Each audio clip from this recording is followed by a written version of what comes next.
welcome everybody. I'm Chris Barton, the CEO of the British Portuguese Chamber of Commerce. So more than 440 of you have registered for this webinar today, including many from the USA and Canada. So thank you for joining us so early in your day.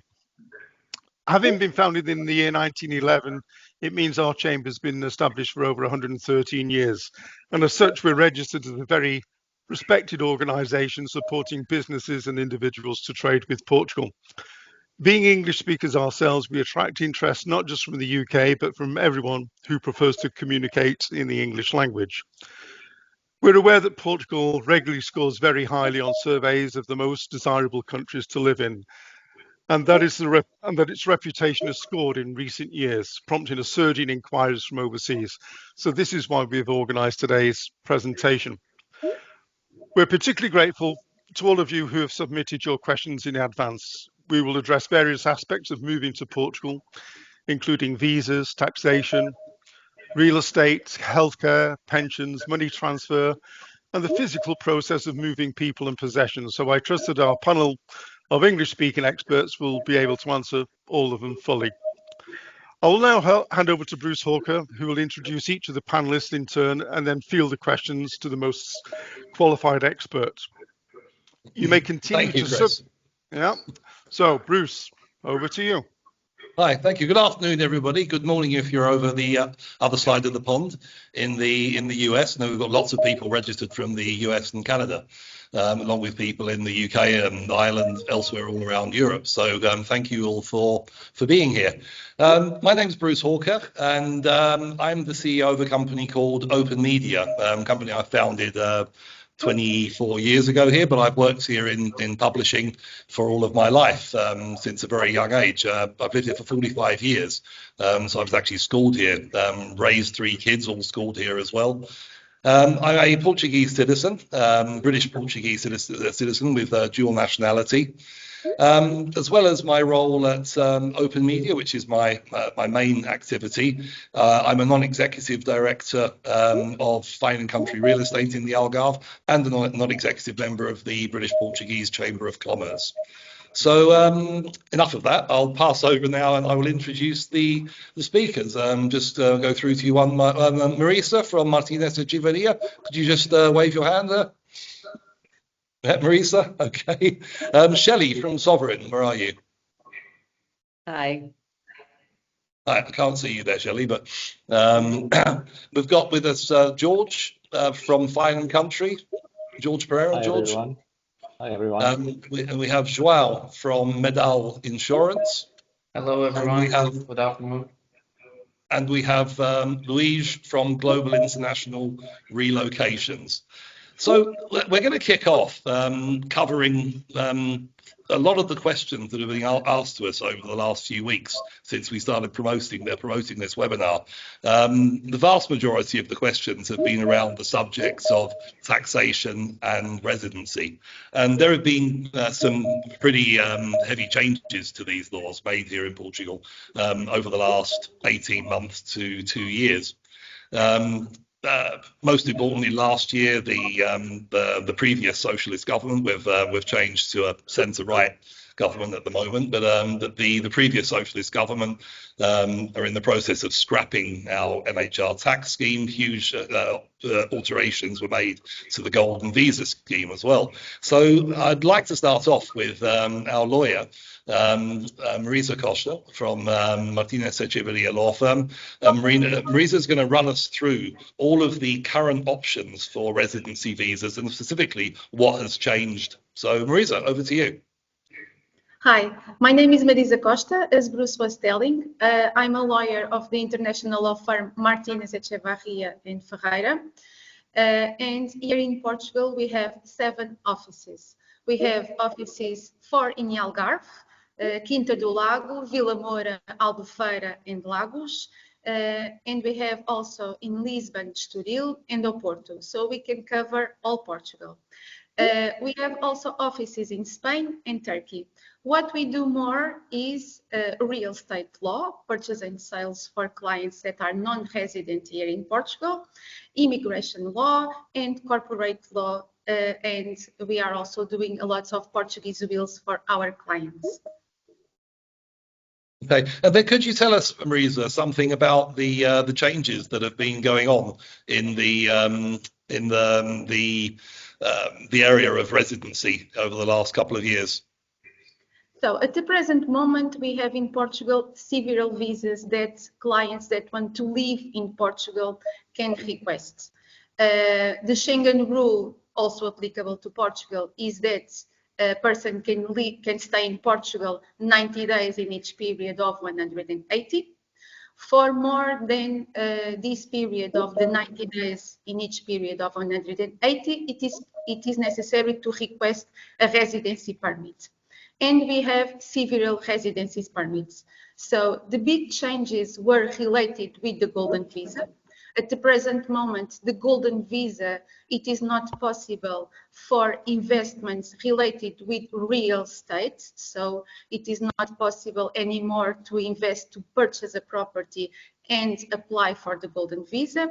The golden visa, it is now possible for investment funds on the amount of 500,000 euros, creation of jobs, also investments in arts, science, and technology. Also a big difference, because we have in Portugal, the Foreign Office is with a big delay, is that since the request of the golden visa or of the request of a residency, the period will count for the purpose of the request of the nationality. In the past, it was necessary to have a residency.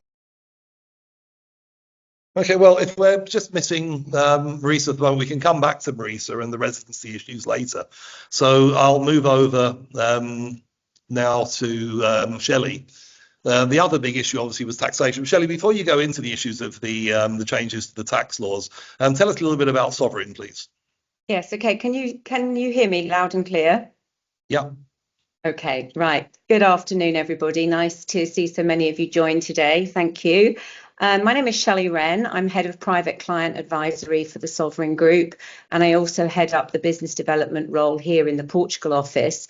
And as a business, we operate in some 20 different countries, and we're specialists in many disciplines actually. But essentially, on the private client side, we look after families and their wealth around the world, looking after residency, tax planning, trust planning, pension planning, wealth planning, and effectively really looking at clients' overall solutions for their families to help them understand where they're purchasing new assets, in which countries they're going to purchase assets, how should they structure their affairs, and more importantly, the Portuguese office has been here 30 years advising expatriates on how to look after their taxes.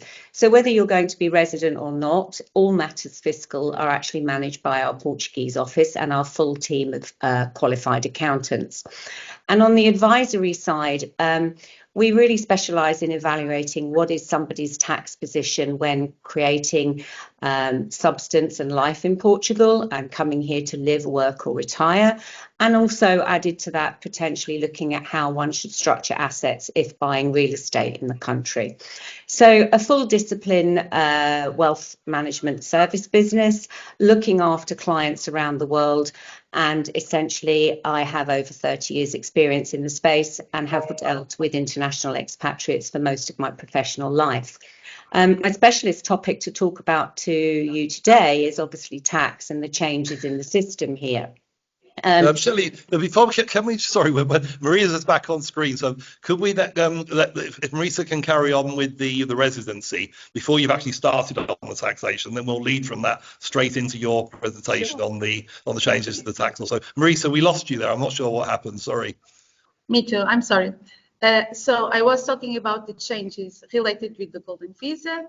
And in the last years, we have also several clients that are applying for other type of residencies here in Portugal, namely the D7 visa. The D7 visa, if the income is related with passive income, like a pension, dividends, or other type of passive income. We have also clients that are requesting to live in Portugal, the digital nomad visa. The digital nomad visa is in Portugal since 2022, and it is for persons that can work remotely And we have also other types of visa, like the D2 visa for entrepreneurs, and also we will have we are starting having also requests for the startup visa. These are all the visas that most of the persons that want to live in Portugal are now requesting to live in Portugal. Okay, thank you. So, sorry about that again, everybody. Shelley, back to you. So, what's changed in the tax laws in the specific? I think specifically with NHR, which is what everybody wants to know about. Yeah, I think one of the things to consider now is that unless you can prove intent of coming to live in Portugal in 2023, the NHR regime is now no longer available to new expatriates moving into the country. So that was a particularly beneficial regime, which meant that structuring one's financial affairs really brought you into a very low tax environment in Portugal, allowing you benefits on pension income, interest income, dividend income, and actually investment income from a variety of sources was well treated. So that regime has now changed.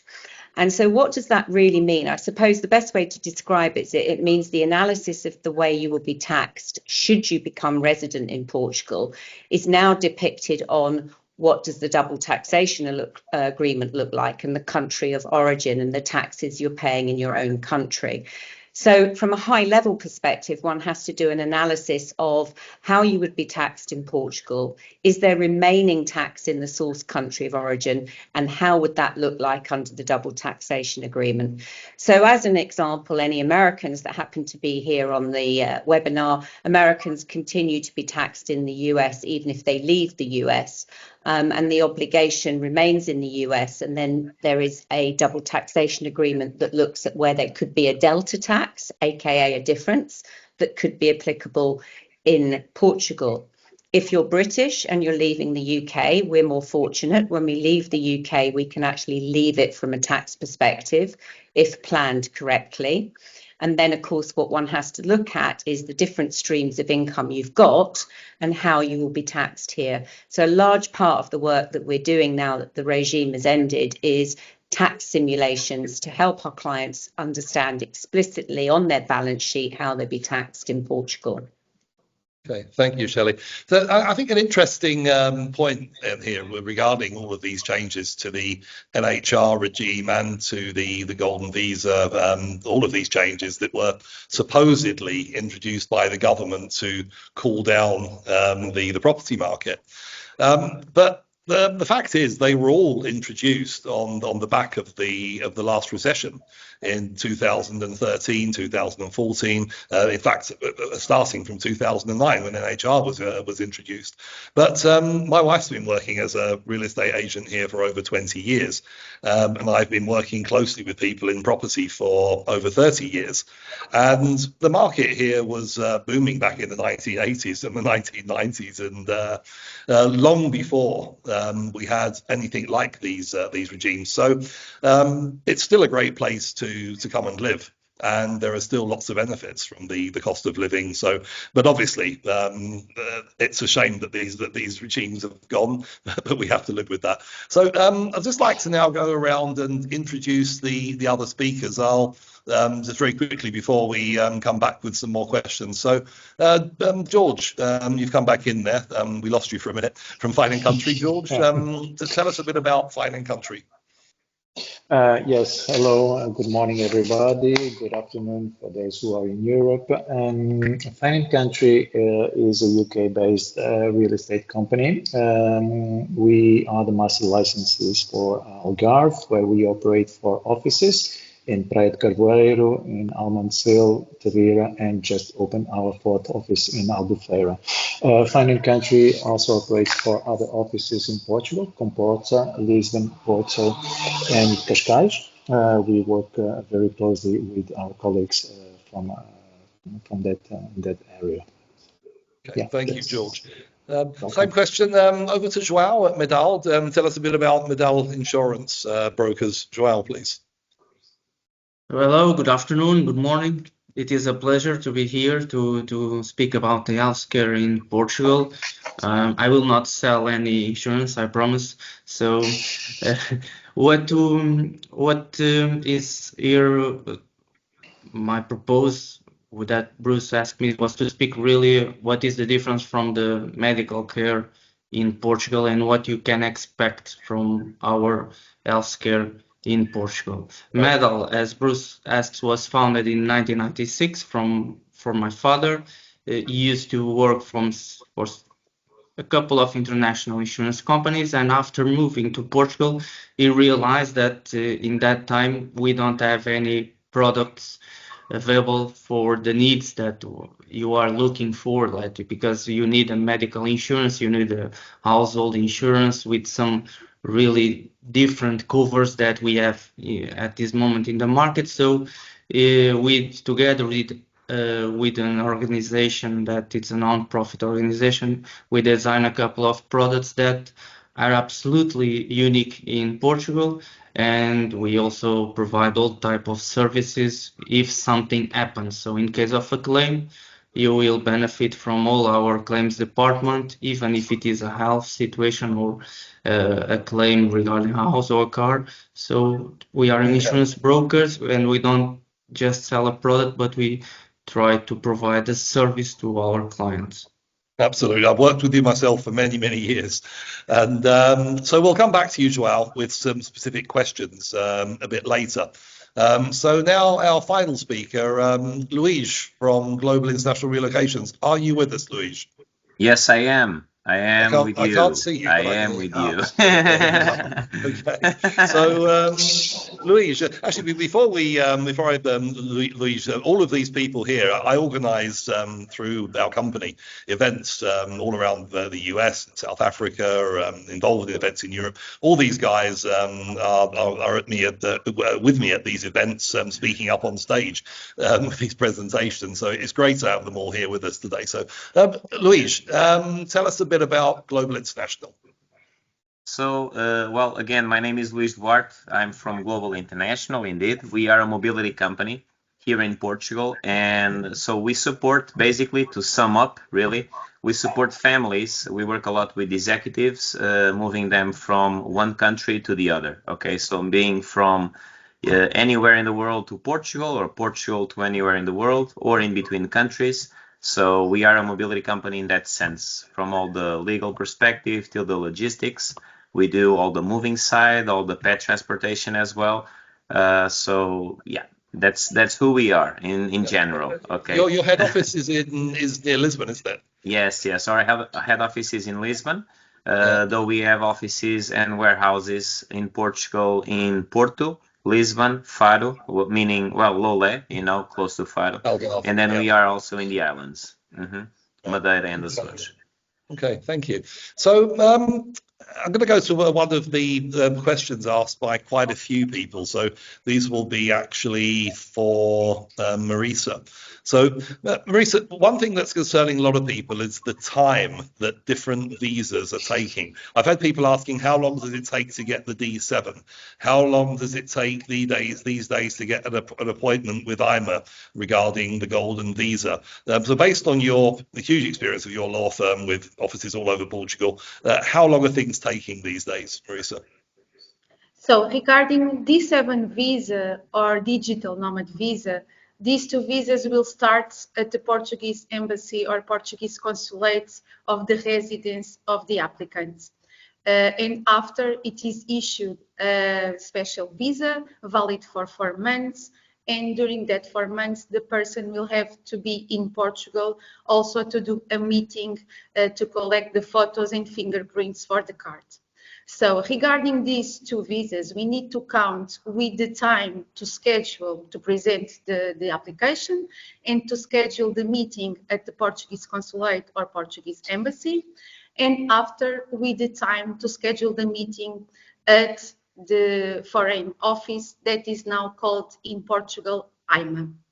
We do not have a specific timeline or a specific deadline for the visas, but from our experience, I will tell to count with between 6 months and 1 year to get the card regarding the D7 visa or the digital nomad visa. And I'm here giving you a deadline of this period because we are talking about the life of the persons, and I understand that the persons need to do planification of their lives.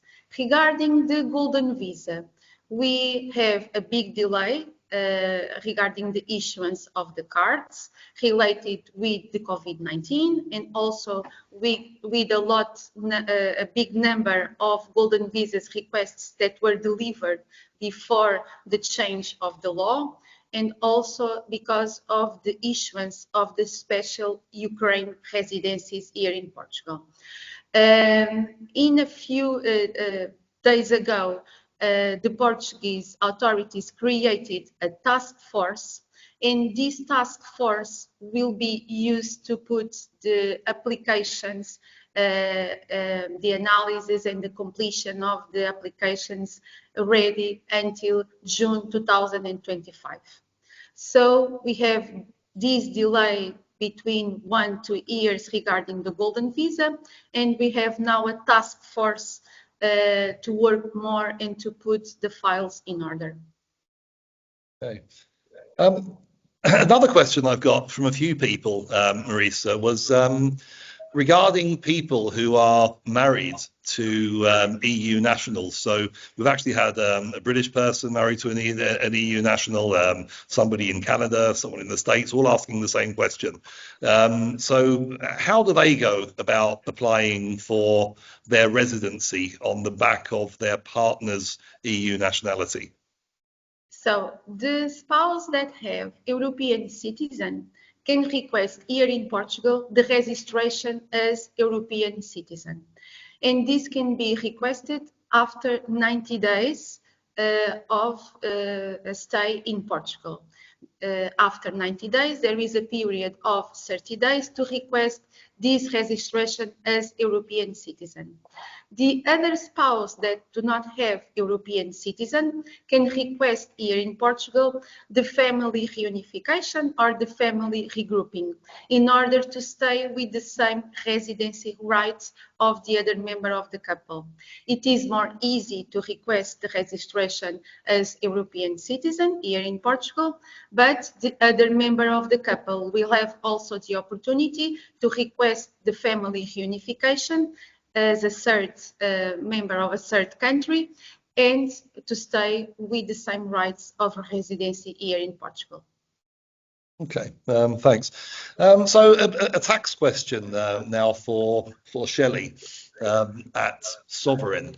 So people, a couple of people with asking about pension income, specifically coming from the US, somebody from the UK as well. Without NHR, how does that actually work now once they become a resident?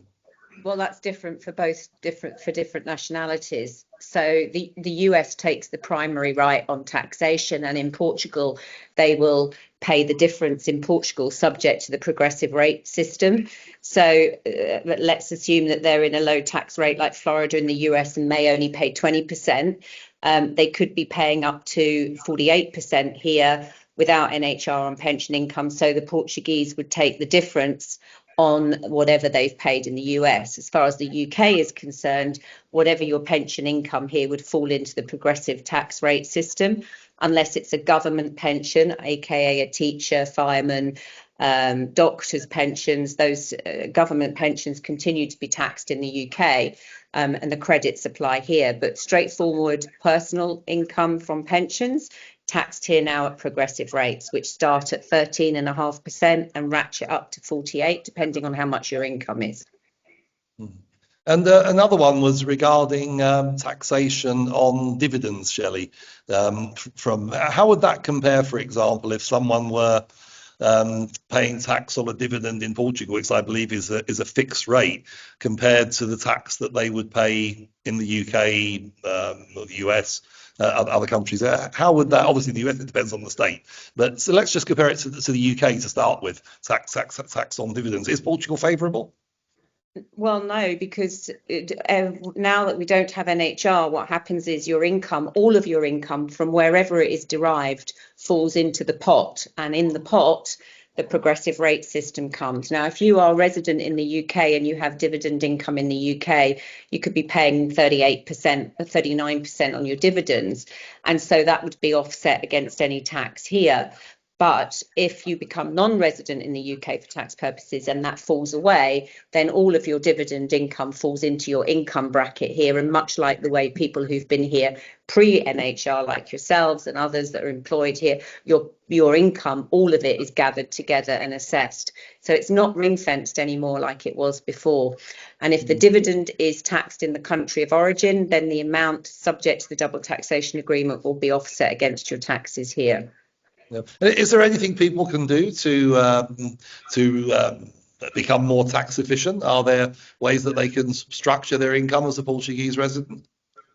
There are structures on a case-by-case basis, subject to where that income is being derived from, and there are structures that can perhaps distribute income in smaller amounts or in loans, as an example, so as to create a efficient way of not pushing you into the higher tax brackets. But you've got to remember, in Portugal, the tax ratchets here start very low because Portugal is one of the lowest paid economies of scale in the EU zone. People don't earn very much money here.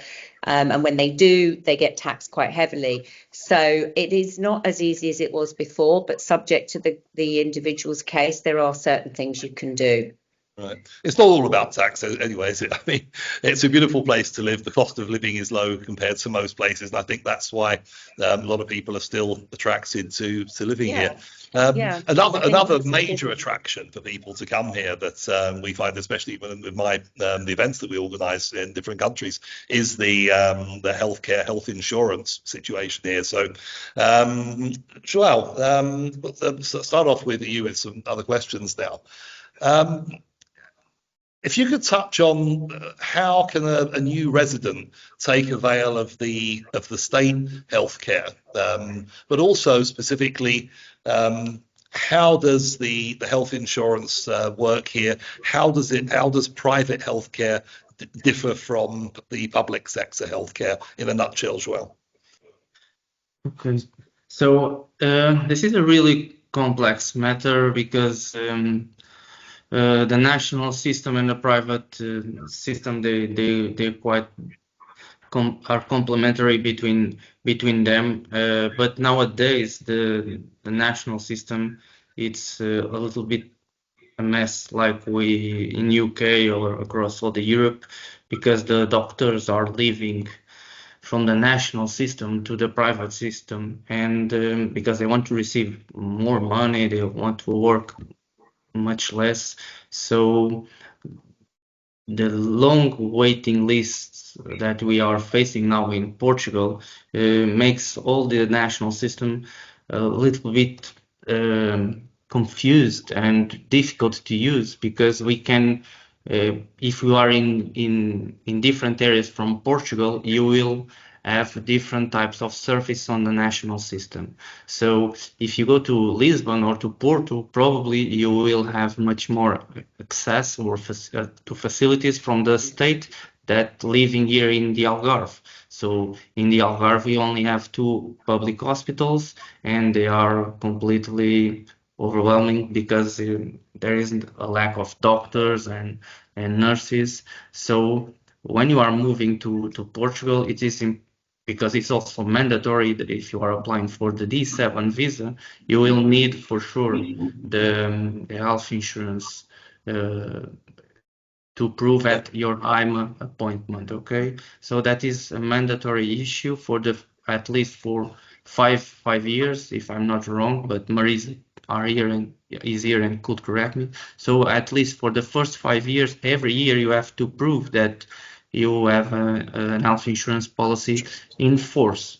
So how it works, the system works really similar that we are used in United States or even in UK. So having a medical insurance, you are we are able to use the private system, and according to your policy you will have different types of cover. Of course, you can have a co-payment, or you cannot, or you can just choose a policy without any co-payment. Someone also asked me about the pre-existing conditions. It's something that probably we have to speak at front. I don't know if I should speak now or not, but No, Bruce, we can mention that as well, definitely. okay, so probably I will share with you something because it's easier to understand. Just a moment. Please tell me if you can see it. This. Okay. So in Portugal, I don't know if you can see it or not, Bruce. You can see it? Yes. Yeah, we can see that. Yeah. Good. So in Portugal, the majority of our hospitals are in the coastline because, of course, 80% of our population it's in this area from near the ocean. So that, as I said, if you are looking to move to the countryside of Portugal, you have to think that probably there is a lack of services in that area of Portugal. So moving to the countryside or even to the Algarve, you have to be aware that you must have a really nice healthcare insurance policy. Okay, this is the main private hospitals in Portugal. Just in order you can have an idea. Hospital da Luz, CUF, Lusíadas are in Lisbon and Porto, Astrofa, Fundação Champalimau, which is a cancer center, it is in Lisbon, and HPA in downside of Portugal in the Algarve. In order you can have an idea, the national system, since the moment that you are a resident and you are allowed to live here in Portugal, you are automatically entitled to use, and it's free. So all the pre-existing conditions are included on the national system. So and if you are looking or you want to have a medical insurance, some of or I would say the majority of the policies exclude pre-existing conditions. There is only two ways at the moment, or two policies that include pre-existing conditions, and we are able in our company to provide that type of service. Also, is also important that when you call 112, that is the 911 in United States, when you call 112, the ambulance, they will pick up you and deliver you always on the nearest public hospital. Just after that, you are able to choose, or you are able to contact your insurance company or the private hospital to change to the private sector. In fact, you can navigate between both. You can start with a consultation on the national system or on the private and move to the national, and after that return to the private. So you can start a treatment, imagine a treatment in the national system with an emergency consultation, and you can move to the private system. What is here the big disadvantage? It is that they don't change or they don't exchange medical reports or exams. So the exams will be on the national system or on the private system, and the doctors, they cannot see the exams that we do on the national or on the private. On the private side, you are free to choose directly the doctor that you want. So if you want to go to a dermatologist or a cardiologist, you can just set up an appointment directly with the hospital or with the clinic, and you can see the specialist. On the other side, on the national system, you cannot choose the doctor. So if you use the national system, you have to see first a GP, and after that, they will refer you to a specialist or to any exam that they might could be necessary. What about the costs as well? What about the costs of health insurance? The costs, let me try to show you here in order you can have an idea. This is just really three basic options that we prepare to give you an idea about the costs. According to our experience, the option one, it is the minimum of the minimum coverage that you must have here in Portugal. So it is 50,000 euros per year for hospitalization and surgeries, and 2,000 to outpatient. And below you have the prices for each person. Well, this is average, of course, depends the policy covers in terms of co-payments and refunds, but I And would this is say per that year as well. This is per year, not per month. this is per year exactly Yeah. and per person. So Yeah. what could be different here? Imagine it is just the refunds or the co-payments that you choose to your own policy, okay? But if you want the most comprehensive policy in Portugal, you will find it with the, I would say, option 3. It's like 500,000 and 0% of co-payment. So when you use the insurance doctors affiliated, you don't pay anything, so it is 0% co-payment. So it is I really a see nice policy. you only go up to 70 years of age there. One question we had, a gentleman was asking, is it possible to get health insurance if you're over 70? Yes, at this moment it is possible. We also have that possibility to insure persons without any age limit. So the prices, of course, are a little bit higher, but it's possible. Okay. So Okay, I great. will stop here. Yeah, my we'll chat. move away from insurance for a bit. If we get some more time later, we can go back to Joel. Thank you very much for that. Really excellent explanation of the programs.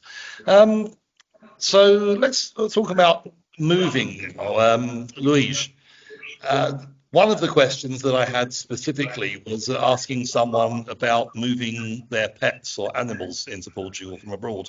A huge percentage of us are pet lovers, dog owners, cat owners, and I know from our events that we work on together, this is an area that you guys specialize in. So how does it work, moving a pet into Portugal? So actually moving pets to Portugal is not a difficult situation because Portugal is a friendly country to all animals, okay? So basically the most important thing for any person when they are moving any pet to Portugal is to be aware that you'll need to have a health certificate for your pet, okay? So Global International is specialized indeed on dogs and cats, okay? All the rest we actually don't do. So a lot of birds and stuff like that. A lot of people have requested me as well for parrots and stuff like that. We actually don't do them. We could probably try to give you some advice or to give you some contacts on that area. But specifically speaking, we will indeed help with dogs and cats. But the major thing is they must have the microchip, okay, and after the microchip, all the vaccinations up to date, especially rabies and then the dewormings and all of that. So the most important thing on the rabies is that it cannot pass any day, okay? So either you do the yearly shot a day before or on the day that was given the last year, okay? Because that's a very important thing. But again, as you go through the vet is going to be aware of all these situations and is going to be aware that this has to be done in this sequence. The only challenge is, imagine that this thing actually happens that I was telling you right now. Like that you missed one day and you gave the shot the one day after, you see? So you missed one whole year. So now you need to have your dog there for, I believe it's the quarantine has to be done there in the origin, so like 3 months, and then he can be able to come to Portugal. So if you're planning to come, then you will need to be able to actually have these shots done in the proper way. Okay, so just keep everything up to date and you'll be okay. Okay. Also on the subject of moving, we had people asking about taxation on personal household goods. Mm-hmm. So there have been stories of people moving their furniture in and getting an unexpected VAT bill or something. There's a lot of stories, Bruce. Every Yeah. movie is different, you see, because every family also has a different status. So in I like that one, turtles. I don't do turtles. Sorry, sorry about that. But the important thing about any move is when you are doing an international move. You know, we heard here in the immigration side that some families have, for instance, like the husband is an American, the wife is European, or vice versa. So we can actually do the move under one name, okay? We don't need to have both of them. But the most important thing is that for you to be eligible to be tax-free on your move, you have to be a Portuguese, or you have to be resident in Portugal, okay? So, and that basically means that if you are going through the process of getting a visa, you know, through all the process that Marisa was saying before, you really need to finish that process first because it's only afterwards that you are able to bring your goods to Portugal being tax-free, okay?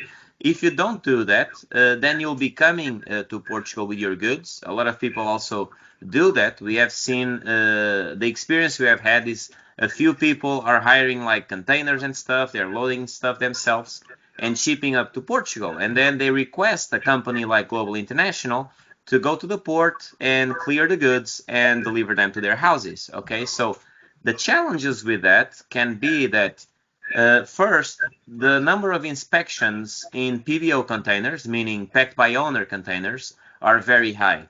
And with lack of information, then people can actually get stuck and have to pay taxes and duties on the goods.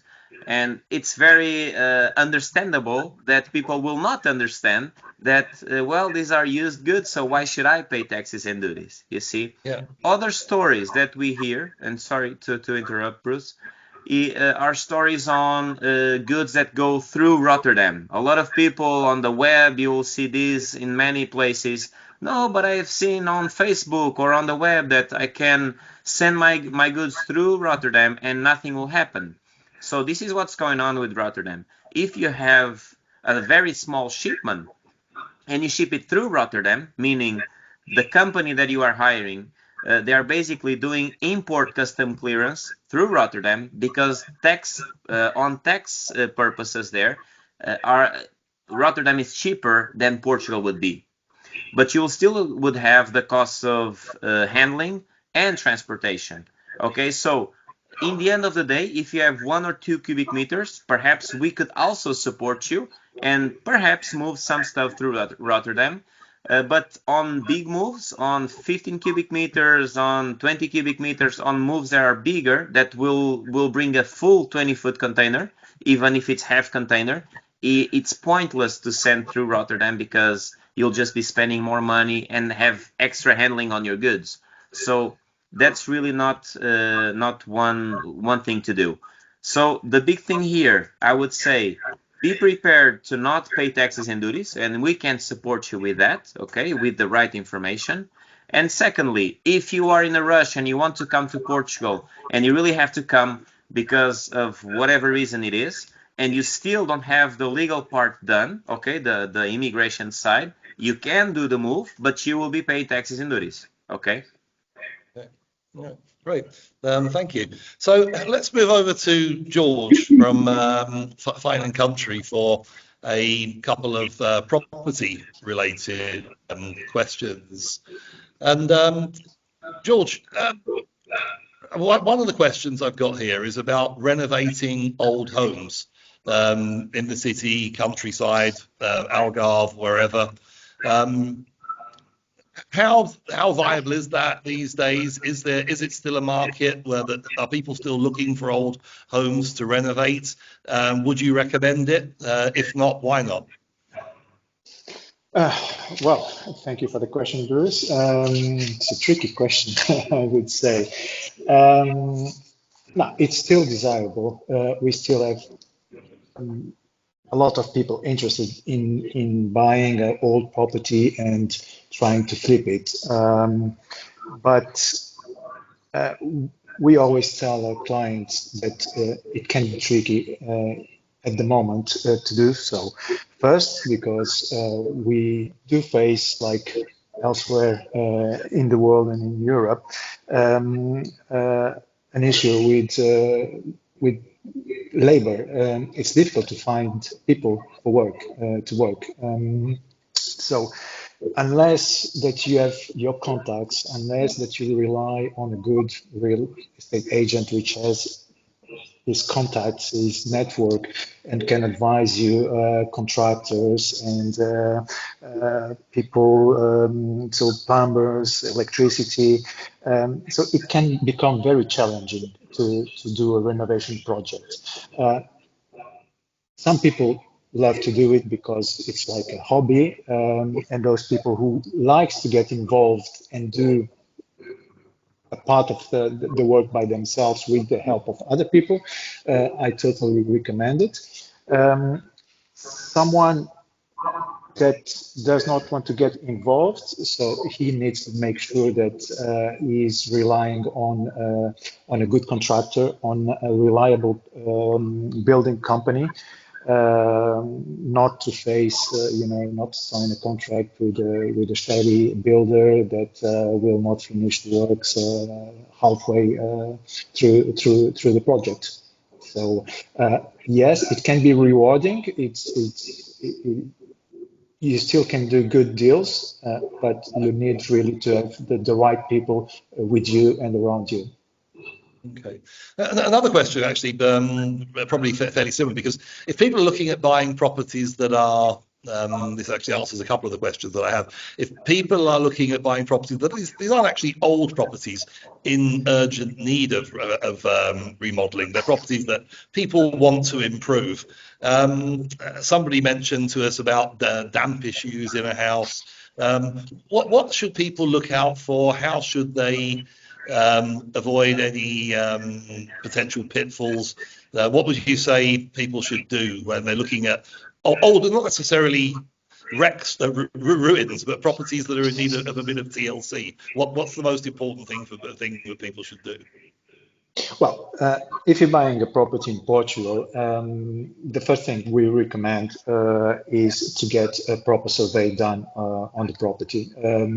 Being the property old, being the property just renovated, or even on a new build property, if you're going to spend 500,000 or a million or even more money on a property, we really advise all our clients to spend an extra €1,000 and have a proper survey done on the property so that you can know which hidden aspects might be behind the walls, I would say. So yes, damp is a real issue in all the properties that have been built in the 80s, in the 70s, and even in the 90s.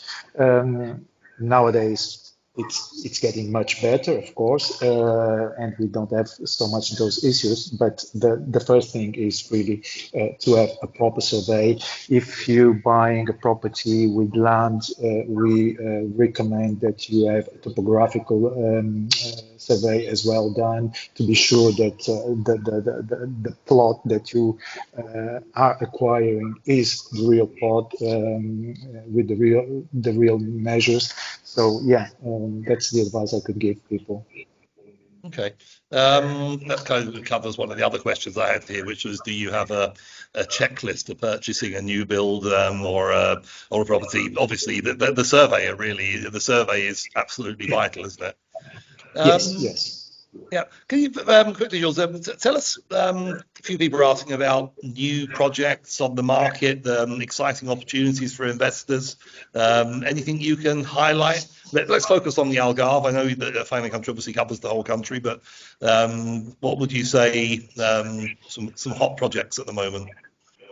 Well, there's a lot going on in Algarve at the moment with a lot of new construction. So there are. I'm trying here to if I can share my screen. Wait just a second.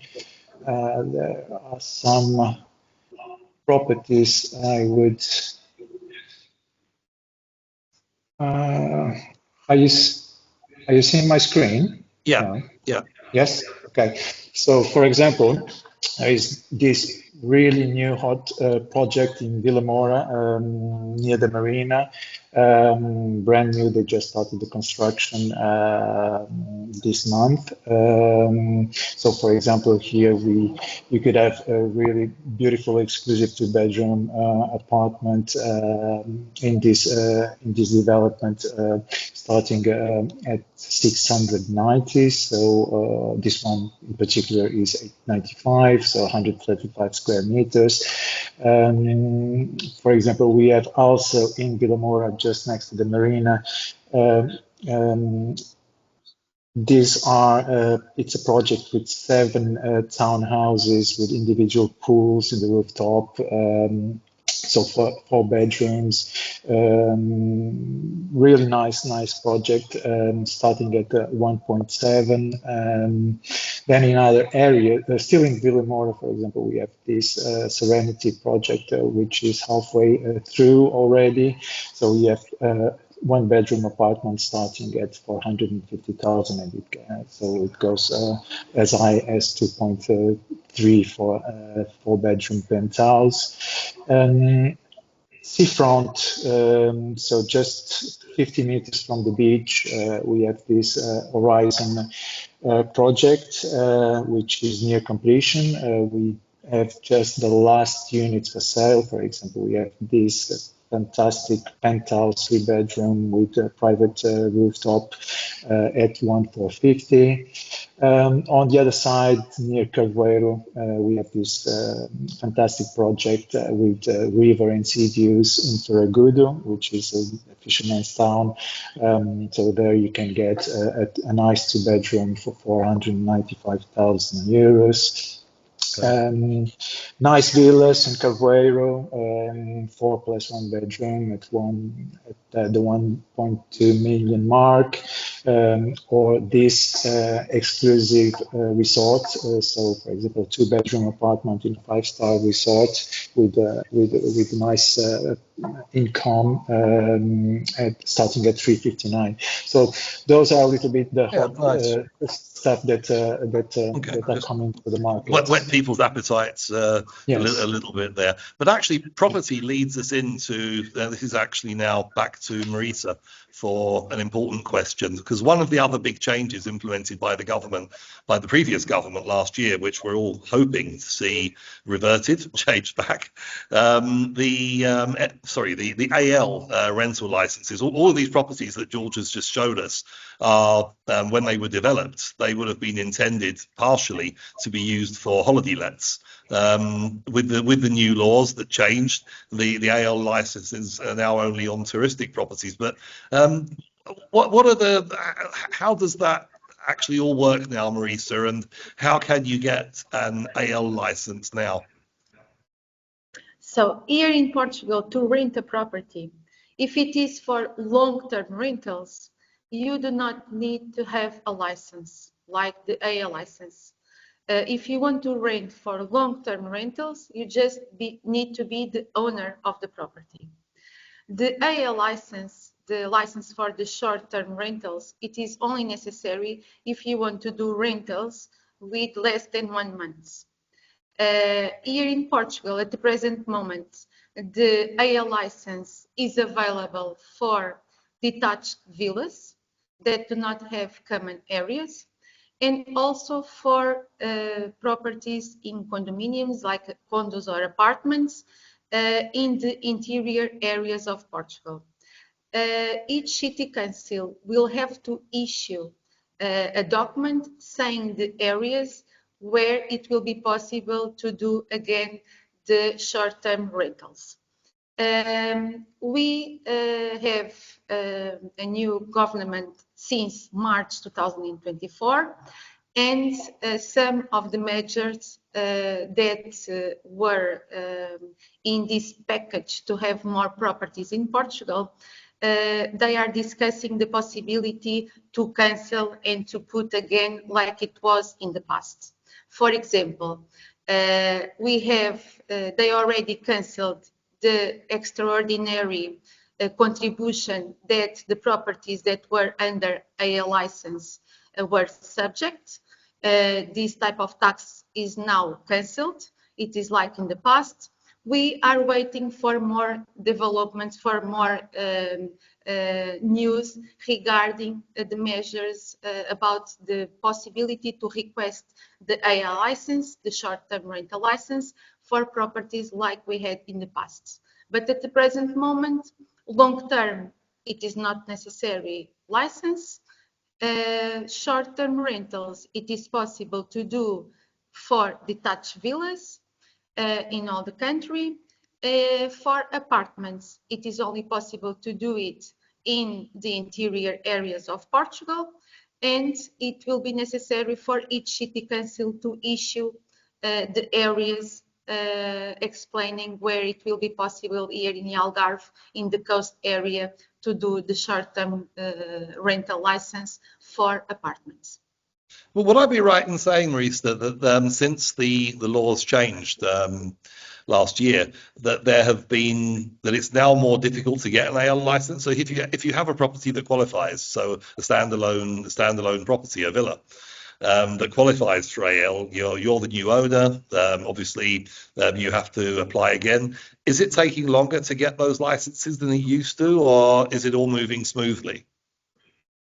If it is a detached villa, each case it will be a case, and it will be necessary to do the analysis of the documents in order to check if it is really a villa that qualifies for the purpose of the short-term rental license. And the number of days to get the approval will also depend of each city council. Because each city council will have or more or less requests to do the analysis and to approve. Okay. Thank you. So let's go back to Shelley on the taxation side. Shelley, Marisa was saying there that the laws on the extra tax that people would pay if they were selling a property that had an HR. Can you delve into that a bit more and how that's changed? Do you mean you pay the extra tax if they had an AL license? Yes. Yeah. That's right, because basically what happens is when you have a property that has a rental agreement on it, it effectively changes the way the system considers the ownership. So it puts it into what is called a business activity. And so that business activity needs to be removed for a period of 3 years. Otherwise, the taxation on the capital gain is on 100% as opposed to 50% of the gain. So when one looks at buying property from a rental perspective, it should be taken into consideration that license means it converts to a business activity and could cause you a higher tax at exit. Okay. Another question we've had, which I think is a very important one for anyone moving here, inheritance tax. Yeah. Obviously, there are benefits here compared to other countries, but I know there are also pitfalls. So, Shelley, how does that work? I mean, inheritance tax is obviously subject to the country of origin of the individual. So, British people, it's very difficult to lose the inheritance tax shackle. There are ways of doing it. That's a very long conversation. Happy to talk to people if they do qualify. But Portugal has a benefit that there is no inheritance tax in Portugal. So wealth tax, inheritance tax currently does not exist here. However, property, when you buy property, it's important to discuss how you're going to own that property with your lawyers and people such as ourselves, because when you buy a piece of real estate, it has a market value. And when you sell it, it has a market value. But if you die, the actual value of the inheritance is at what's called the rateable value, the patrimonial value. So that's significantly different, aka case in point, you buy a piece of real estate for €1 million, but at the local camera, it's actually valued in some areas at maybe 200. So if you die, your estate and your children, as an example, would inherit it at the patrimonial value. So talking to your lawyers, people like ourselves, when you're buying something, how should I buy it? What is the best way to buy it? In names, in own names, in companies, how old are you? Because that is an embedded tax, which we would call a form of inheritance. And this applies for residents, whether you are Portuguese or non-Portuguese. It is sitting in the value of that property. So it's a really important thing to take legal and tax advice on. But for someone who is actually a Portuguese national, or someone who has lived here all their lives, obviously, then there would be no inheritance tax. It's just same thing for a Portuguese individual who inherits from mum and dad. You know, the property, they're inheriting it not at the market value, they're inheriting it at the rateable value. Okay. It's the same for everybody. There's no discrimination about whether you're an expat, you're a Portuguese. The property here does not get inherited at a market value. Would you say there's been a misconception there with a lot of people who are under the impression that if they buy a property in Portugal, remaining as a resident of, say, the UK, that they think because that property is in Portugal, they won't pay their children won't pay any inheritance tax when they inherit that property. That's not true, is it? And it's certainly something that a lot of people think is the case, and it's not. The UK taxman will still be after there. Yeah, I mean, obviously, inheritance tax, wealth tax, as it's caused in a lot of jurisdictions. In America, for example, it's a very different structure. It's a much higher bar. In America, you have a much higher level before there's any sort of tax on wealth, inherited wealth. In the UK, it's not, and you're subject to tax on your worldwide assets. So if you buy a house in Portugal, it's an asset that's owned in Portugal, and it's still part of your estate if you're British. Now, obviously, if you come from a country where there is no such thing, then that's fine in the country of your origin. But that reality is, though, that still sits within Portugal as a taxable event. And ultimately what that means is that when you dispose, or your beneficiaries dispose of the property, the capital gains tax is much higher. Okay. Thank you. So we're actually officially out of time, but we can run for another few minutes. So I'm going to very quickly ask one final question to our three other speakers, questions that have come in from the audience. So, Louise, what would you say are the pitfalls that people should be aware of when they are moving? When they're relocating, they're moving their personal assets, personal effects from somewhere else in the world. What are the main things that they should have in mind when they're choosing a removal company? When they're, what would you say to look out for? I would probably start with preparation. A lot of people think about the legal part, the tax part, you know, where they're going to live, and then in the end they're like, okay, let's just move, get a container and go. Preparation is important, because if we don't really prepare, in the end of the day, like, we may not have a team to pack and you know, the requirements to be able to do the move in the way we would like to do it. Okay, and also to be able to save up costs.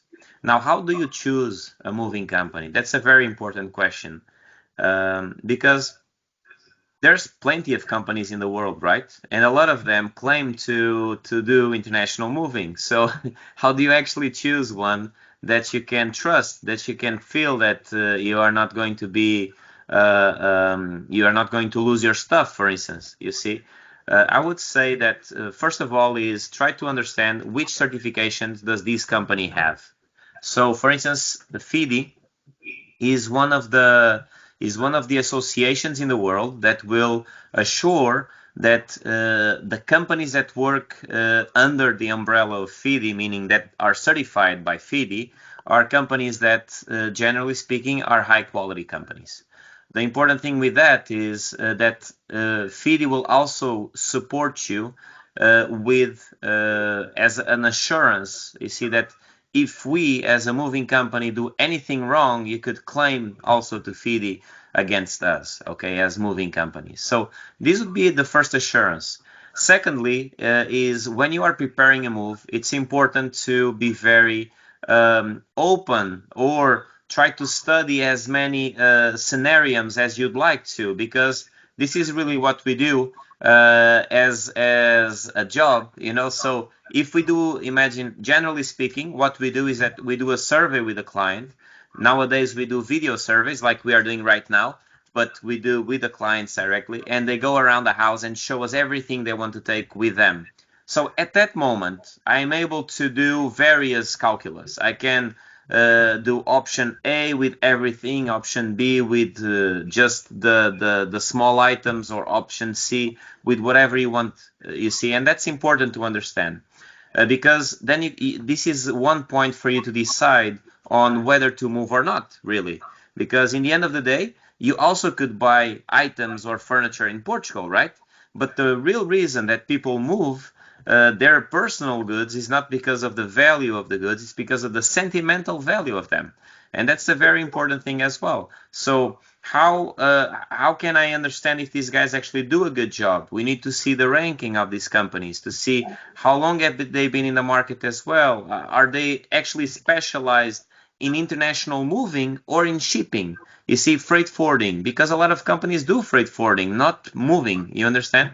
And so the way they deal with the goods, it's very, very different. So I would approach in this way.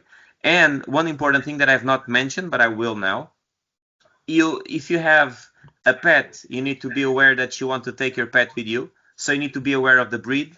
You need to be aware of all the health issues that I mentioned before, so you can actually take care of them before you actually move, okay? And on the other side is also the vehicles. A lot of people think that they can't bring vehicles to Portugal. Yes, you can. You can bring your vehicles to Portugal, but we as a moving company, we will give you advice on if it's actually worth it or not to take some vehicles to Portugal. Because you could take any vehicle to Portugal, but in the end of the day, will it be worth it to have that one in Portugal? You know, that big truck, the Ford F350, to go around the Lisbon area? No, probably not, you see. So it's important to understand that if you want to do it, the most important thing is have an international moving company where you can have some consultancy, where you can have some advice, and this costs you zero. And it's the most important thing for you to get advice and to be able to then to plan your move in the right way. Okay, applies to everything, doesn't it? João, very quickly for you, talking about household effects with Luis, how does household insurance in Portugal compare to other countries where your clients come from? Well, the household insurance in Portugal, and nowadays, as the medical insurance, it's really affordable. You can have a really nice policy for a normal house, let's say, with 300 or 400,000 euros to rebuild, and 100,000 euros for contents. You can easily find a policy around 500, 600 euros per year. So it's really affordable at the moment, and hope that will continue like that. Yeah. Okay, and that actually includes because obviously we're in a earthquake zone, although Yes, including the earthquake. Yes, including the earthquake, because we are in a really high risk country. So normally earthquake is always included. Yeah. So and every property that's built here is obviously reinforced with steel, isn't it? Which is Of course. Yes. Yeah. George, a question that came in, George from Fine & Country, about people buying property in different countries, bringing money into Portugal. What would you recommend? Not bringing money through their bank accounts, through their bank. So we recommend always to use a forex company because the rate that your bank will give you is much lower than what a forex company can Much get higher. you. Yeah, sorry, in this case, so Yeah. let's say that, for example, in a 500,000 euros transaction, so from dollars or from pounds to euros, you can easily make a benefit of 20 to 25,000 euros by using a forex company, because they can block you a rate today, and the funds needs to are just moved 2 months after or 3 months after. So really, the advice that we give our clients is to use a forex company such as Currencies for You, Currencies Direct, Lumen, and yeah. So we always give a choice, a wide choice of companies, reliable companies to our I clients. understand it's actually a faster way of transferring money as well. Much faster, especially as a business, from the US. we use these companies ourselves as a business, so it's certainly far faster than using a bank. So Yes, I think that wraps up. We're 11 minutes over, so I'd like to thank our speakers. George, Marisa, Shelley, Luis, and João, thank you very much. Thanks to the Chamber of Commerce, the British Portuguese Chamber of Commerce, for having us. And I understand Helena's just come in there from the chamber, that we all of our contact details are going to be posted on the sent to everybody by email. Is that right? Yes, Helena? that's right. We'll be sending an email, and we'll send all the contact details. Yeah. Okay. So if anybody has any questions for me as a parent who's lived here for all these years, I'm also open to any questions as well. So yeah, I think that wraps everything up. Thank you very much, everybody.